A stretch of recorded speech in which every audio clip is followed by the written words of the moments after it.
హైదరాబాద్లోని Uppal police station పరిధిలో అధికార పార్టీకి చెందిన ఓ నాయకుడి దారుణంగా ఆలస్యంగా బయటపడింది. ఇద్దరు పిల్లలు తన ఇంటి ముందు క్రికెట్ ఆడారని వారి తల్లిదండ్రులపై దాడి చేశారు. రాత్రి సమయంలో పోలీస్ స్టేషన్లోనే బాధితులు భయపడేలా చేశారు.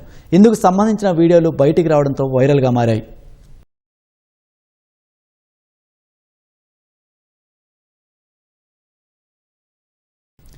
ఇద్దరు చిన్నారులు ఇంటి ముందు క్రికెట్ ఆడారని ఆగ్రహానికి గురైన ఓ అధికార పార్టీ నాయకుడు పిల్లల తల్లిదండ్రులతో అమానవీయంగా ప్రవర్తించారు.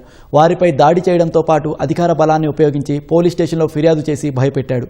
ఫిర్యాదు వెనక్కి తీసుకుంటానంటూ అర్ధరాత్రి సమయంలో దంపతులు పోలీస్ స్టేషన్లోనే కాళ్ల మీద పడేలా చేయించుకున్నారు. గత నెల 25వ తేదీన ఉప్పల్లో చోటు చేసుకున్న ఈ దారుణం ఆలస్యంగా బయటపడింది. పోలీస్ స్టేషన్లో జరిగిన ఈ ఘటనలో పోలీసులు చూసి చూడనట్లు వ్యవహరించారంటూ విమర్శలకు దారితీస్తోంది.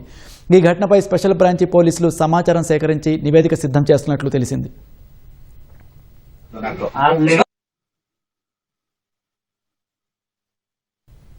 బీహార్కు చెందిన లీలావతి ఆమె భర్త 10 ఏళ్ల క్రితం నగరానికి వలస వచ్చి ఉప్పల్ ఐడిఏ ప్రాంతంలోని లక్ష్మీనారాయణ కాలనీలో నివాసం ఉంటున్నారు.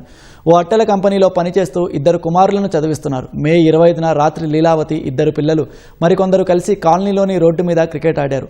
అదే కాలనీలో ఉండే మేడ్చల్ జిల్లా కాంగ్రెస్ నాయకుడు తన ఇంటి ముందు పిల్లలు ఆడుకోవడం చూసి రాత్రివేళ ఆటలేంటంటూ దుర్భాషలాడారు. గమనించిన తల్లిదండ్రులు అధికార పార్టీ నాయకుడిని ప్రశ్నించారు. ఆగ్రహంతో ఊగిపోయిన ఆయన బూతులతో విరుచుకుపడ్డారు. ఈ క్రమంలో మహిళ దుస్తులు చిరిగిపోగా అడ్డుకోబోయిన ఆమె భర్తపైన దాడి చేశారు. ఆయన కన్ను పైభాగంపై గాయమై రక్తస్రావమైంది. అనంతరం దాడి చేసిన నాయకుడే ఉప్పల్ పోలీసులకు సమాచారం అందించగా పెట్రోలింగ్ వాహనంలో వచ్చిన పోలీసులు గాయపడ్డ దంపతులను ఆ సమయంలోనే పోలీస్ స్టేషన్కు తీసుకెళ్లారు.